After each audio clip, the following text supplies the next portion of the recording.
저는 그냥 제 바뀐 역할에 적응하면 됩니다. 그래서 제가 예를 들어 제 할 일을 하면 되는 것인데 오히려 저와 많은 인간관계를 맺고 있던 분들이 오히려 당황한 분이 생기겠죠.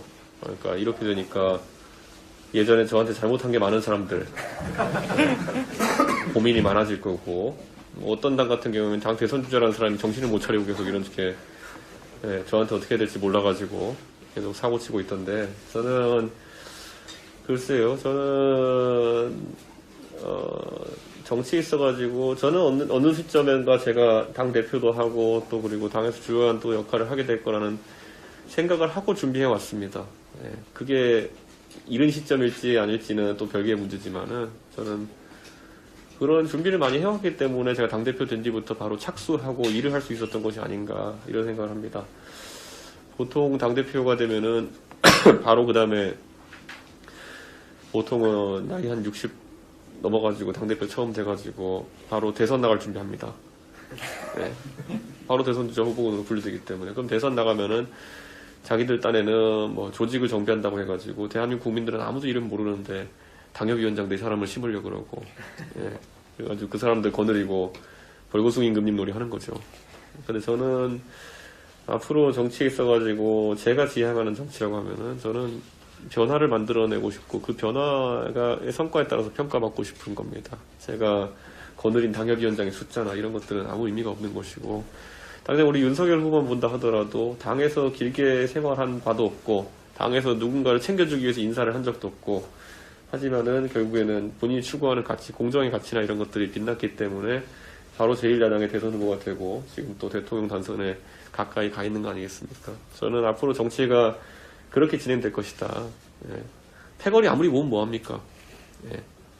이 패거리 아무리 모아봤자 패거리 정치로는 이제 어느 이상 뚫고 올라가기가 어려운 것이 현실이고 뭐 가끔씩 그런 사람들이 승리할지도 모르겠습니다만은 큰 방향에서는 그런 것들이 대한민국에 도움이 안 된다는 것을 이제 국민들이 알아가고 있는 상황이 아닌가 그런 생각합니다.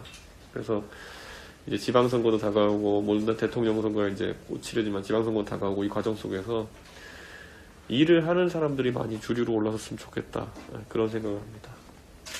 네, 답변 감사드립니다.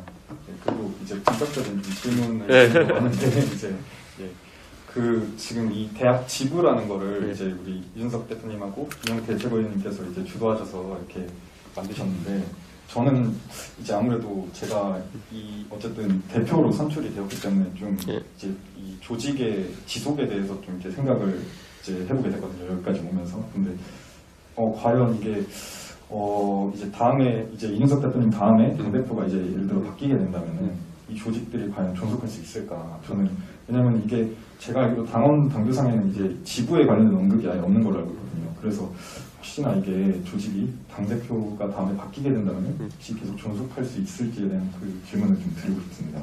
그래서 지금 이런 것들이 어떤 불가역적인 어떤 위치에까지 올라가게 하기 위해 가지고 그리고 이준석은 장기 집권을 꾀하고 있고요.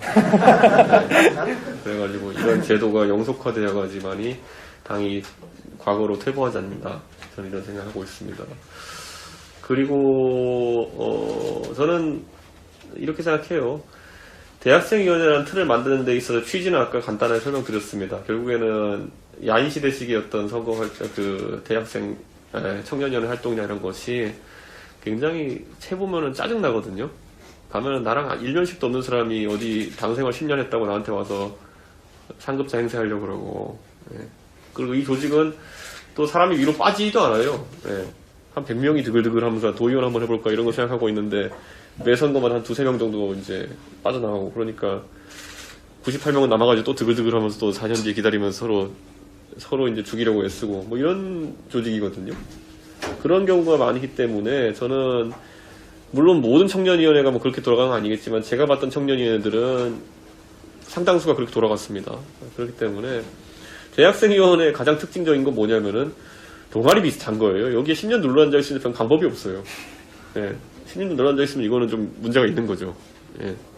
그렇기 때문에 당의 어떤 조직보다도 순환이 빠를 것이고 그리고 권력의 사유화 또는 아예 고착화가 적을 것이다 생각해서 이것에 기대를 좀 하고 있는 것이기도 합니다.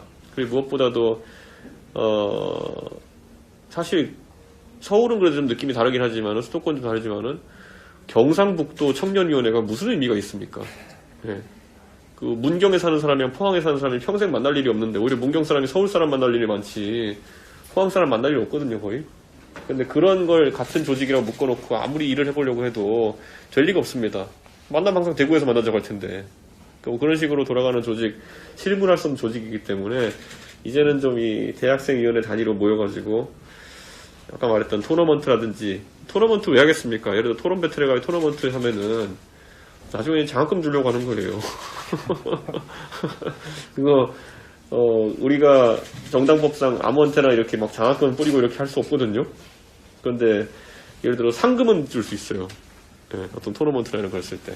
그렇기 때문에 그거 우리 당원들 중에 진짜 정치활동 열심히 하고 있는 당원이 있는데 열심히 했을 때 그런 어떤 토너먼트에서 우승하고 이러면 또 활동할 수 있는 비용도 얻을 수 있고 그런 형태로 좀 정당 활동에도 경쟁의식을 고취시키는 게 중요하겠다.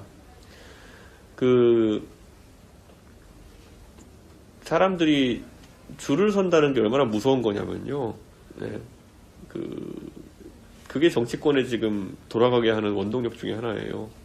국회의원이 공천권을 틀어주고 그 안에 구청장, 시의원, 구의원 다 자기가 공천 준다고 하면서 그 사람들한테 돈 안 주고 일 시키고 네. 이런 문화가 지금 정치권에 만연해 있는 거고 그러면은 돈 안 주고 일 시킨다는 건 돈 안 받고 일한다는 거잖아요. 그럼 돈 안 받고 일하는 사람들의 본질은 뭐겠어요? 그러면 아주 돈이 많거나 아니면 지역에서 진짜 뭐 다른 형태로 생계를 유지할 수 있는 사람만 이제 참여할 수 있는 게 지금 현재 지방정치고 이런 것인데 이 문화를 완전히 바꿔버려야죠. 그러니까 그 줄서기 문화라는 것이 그냥 일반적인 그 피해 이상으로 정치 자체가 완전히 망가뜨려버리고 있어요. 국회의원 지금 보면은 뭐 국회의원 우리 당 의원들을 비판하고 하는 건 아니지만은 가끔 가다 보면 민주당 의원들도 뭐 저 사람은 도대체 왜 멀쩡한 공부한 다음에 저런 소리를 하지 이런 사람들 있잖아요. 바보라서가 아니라 보통은 그냥 그 조직의 수준이 떨어져서 그런 걸 요구하는 거예요, 사람들한테. 예. 멀쩡하게 공부 다 한 사람이 갑자기 나와가지고 무슨 말도 안 되는 소리 하고 갑자기 이재명 후보에 대해 가지고 옹호한답시고 이상한 얘기하고 이런 게 다 줄서기 문화 때문에 그런 걸 좀 없애보려고 합니다. 예. 네, 좋은 답변 감사드립니다. 예.